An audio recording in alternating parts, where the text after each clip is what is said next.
Hey guys, welcome to my channel. Today we're going to walk through my home haunt. I'll do the daytime walkthrough so you can kind of see what I've done with my haunted house and with my cemetery over here.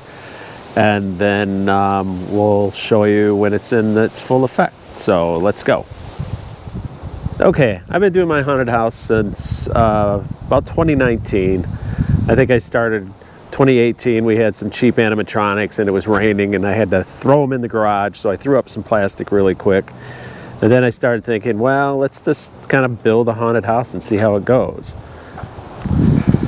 Okay, so we'll start over here on the right side with the cemetery.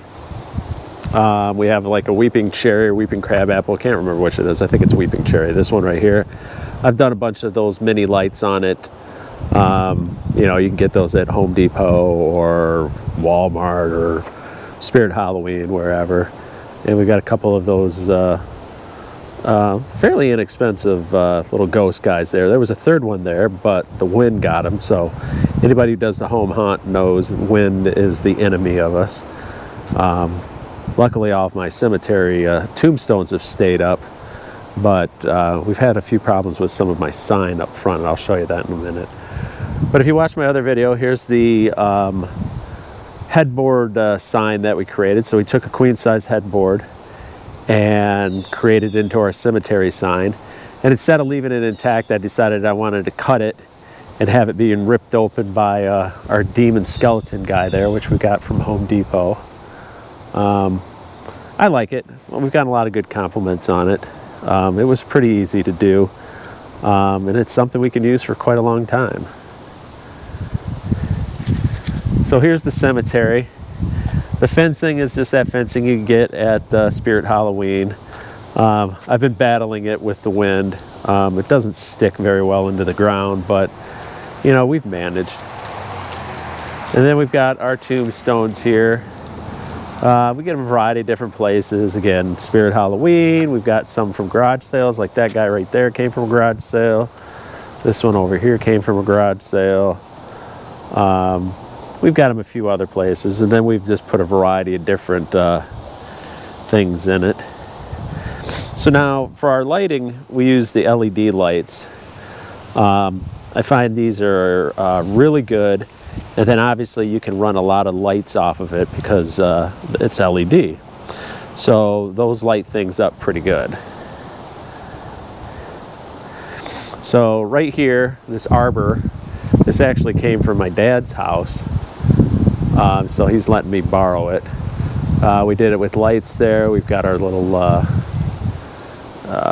vampire bat guy there. Then we've got our pumpkins sitting on there. So we did a little bit of a walk-up area so people can walk up and, you know, get a good view of the cemetery. Back in there, that's from last year. If you watched our last year's haunt, you saw the vampire section of the haunt.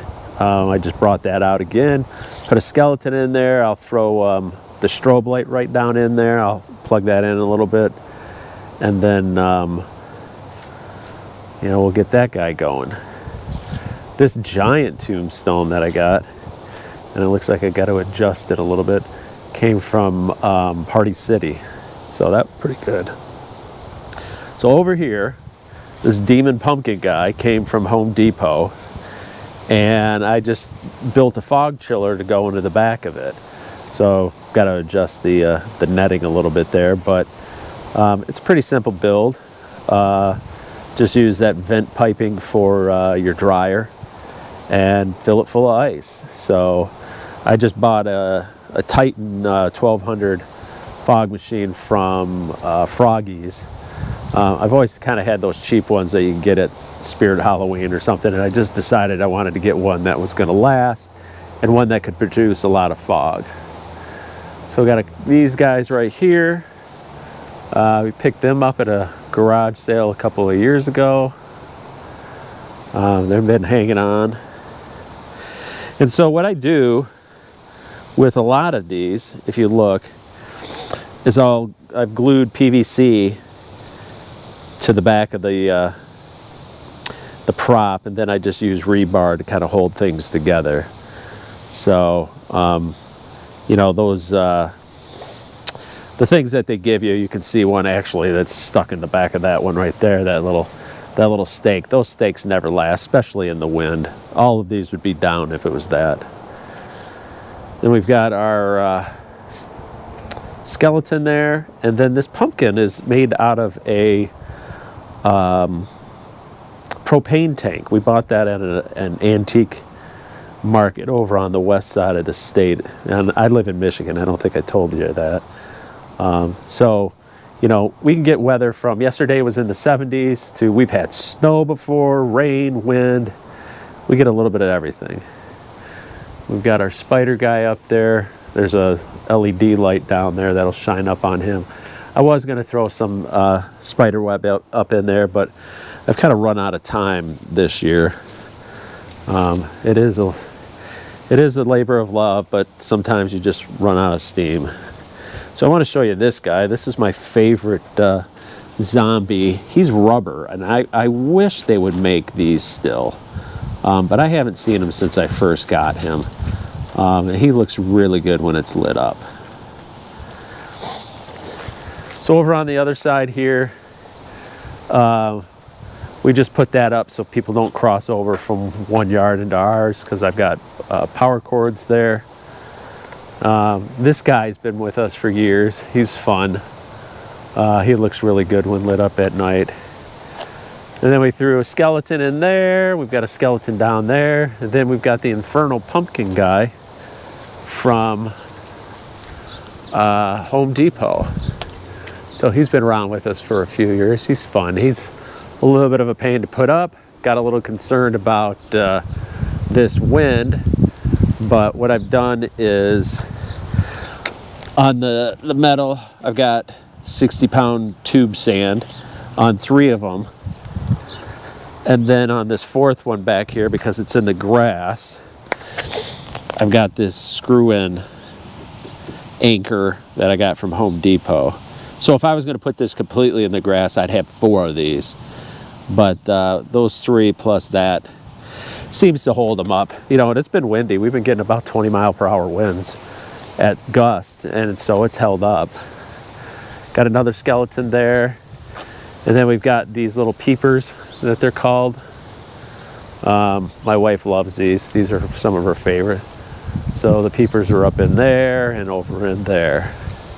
All right, so let's walk towards the haunt.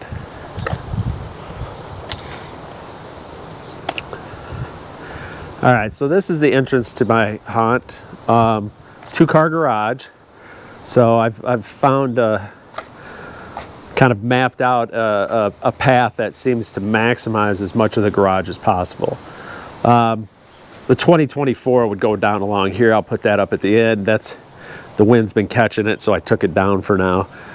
But these are made from those Tractor Supply Company foam blocks that they use to package their trailers. So a lot of people, if you look on a lot of videos, you'll find people using these foam blocks for a variety of different things. So I was just using a Romex hot knife, and I would just cut out the letters and then just painted them. Okay, so this is the entrance to our haunt. We've got our rules over here. My cousin made this sign for me. I appreciate that, Chris. So, you know, we just kind of give some people some basic rules just to remind them not to attack our actors or touch any of the props. We did have somebody take a swing with an umbrella at my niece one year. So we have somebody that stands out front that controls that and makes sure people are not taking any objects that they could hit anybody with. So we try to remind people not to do those types of things. So I have like an overhang, as you can see here, for my garage. So I decided to build it all the way out, using as much as I could to maximize the space. Now these are great. These are the dollar store, Dollar Tree, well now it's a $1.25 tree or whatever you want to call it, skulls. They come in boxes of 40. And what I did here on these is I just used a dark stain, kind of like a walnut stain. I'd put it on, and then at various times I would wipe it down. So you can see like this one is a lot darker than this one. And then it dried out, and they seem to be holding quite well. And then I just got those little eyes, and I just glue gunned them in, just the hot glue stick, which is, everybody who does home haunting knows you need a hot glue stick. So then these were some of the other ones that they had at the dollar store. And again, just some props that I've gotten over through garage sales and things like that. Now in here, as you can see, the skulls are painted with neon. So what I did was I spray painted them all black. I just used my my power sprayer.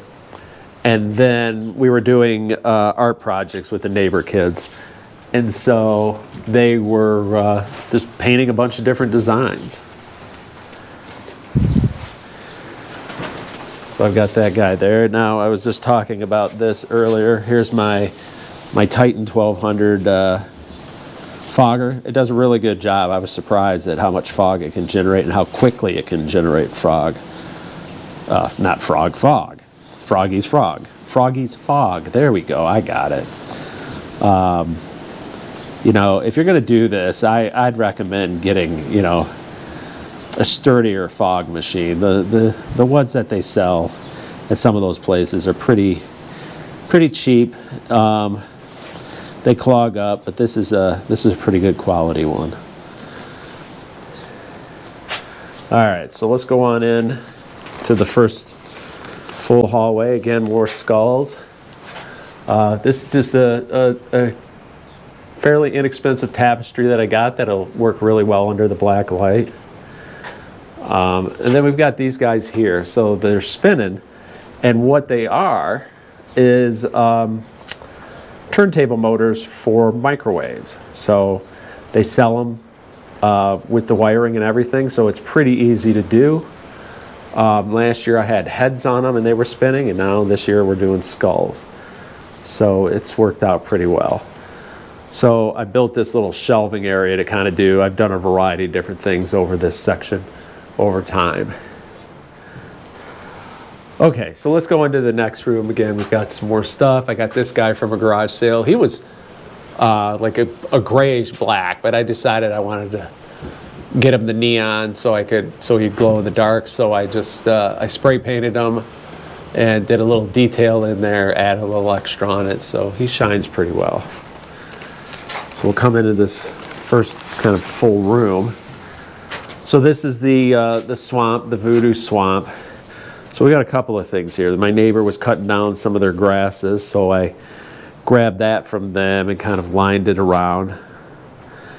And then my other neighbor was cutting down their trees, and I took some of the branches, so that's all natural there. Unfortunately, the unnatural thing here is this the moss, but it adds to it. There's my other coffin from last year. So this is the voodoo priestess room. So they've got their voodoo table with their tarot cards and their symbols and things like that, their candles and their doll. And we've got that guy up there. Then we've got some bats and spider skeletons hanging around. And so the voodoo priestess is here. She has her zombie there. And she brings her zombie back from the dead. So let's move on to the next room. We've got more foam from Tractor Supply Company. I use that to make the arrows. I'm just using black plastic for the walls. If you can see, let me see if I can find some back in here. Probably not very well. But I'm using 2x2s and 1x2s, so that's what this whole frame of everything is built. And then I just tack the black plastic for the walls. So the next room, the walls are from Party City. It's just really, really thin material. I've used it for a couple of years now. I got this clown guy from Party City too. he's got these arms that reach out, so you can use them for a doorway. I've kind of pulled those things to the side because I'm using these pool noodles as a little bit of a doorway. All right, so here's my Hugs the Clown guy. Unfortunately, his sound died. Now, the Baron from the Baron and Cindy Knight show for Screamcraft Studios said I could probably find something through Moore's costume, so I might look to see if I can repair him. But we've got the wall here, and then here's our drop panel. So my brother-in-law will sit in here, and over here is an air tank, and if you can see right back in there is a little controller. So that controls these air whips down here. So if you watch my other video, you'll see how I built these air whip props. So I had to go with a reserve tank just because my little pancake compressor just wasn't doing it. So, and then we go through more of these. There'll be a strobe light in here, then there's a black light shining on this guy. And unfortunately, for some reason, he suddenly stopped working yesterday. And I'm not sure why, so I'll have to mess around with him, see what I can do. It's unfortunate because I really kind of liked him, but, you know, it's creepy with the lights on. All right, so let's pop through here. And so this is the scarecrow room, the cornfield. So I have a friend whose dad has a bunch of cornfields. So I went and cut some corn down, and I've just tacked it to the walls. And then picked up some hay bales. And the pumpkin guys are from Home Depot. And then built this cross here. As if you can see from the side, there's pegs. So another actor will be there as our scarecrow, which is my niece. And there's their little crow. So, and then behind here is where the one actor is. Okay, let's go into the next room.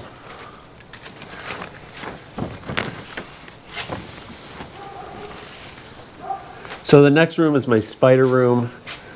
I've got spiders that I've gotten from Spirit Halloween over the years.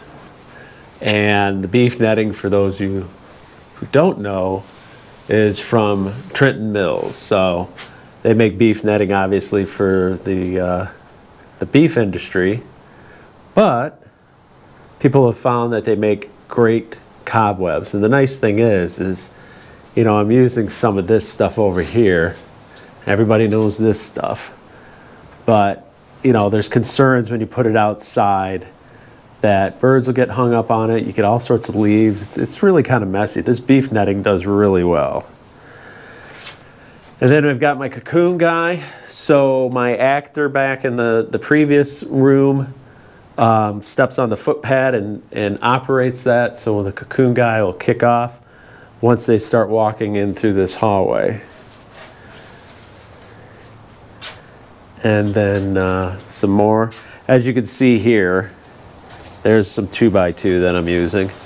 So this wall right here goes to the wall on the other side, the entrance on the other side.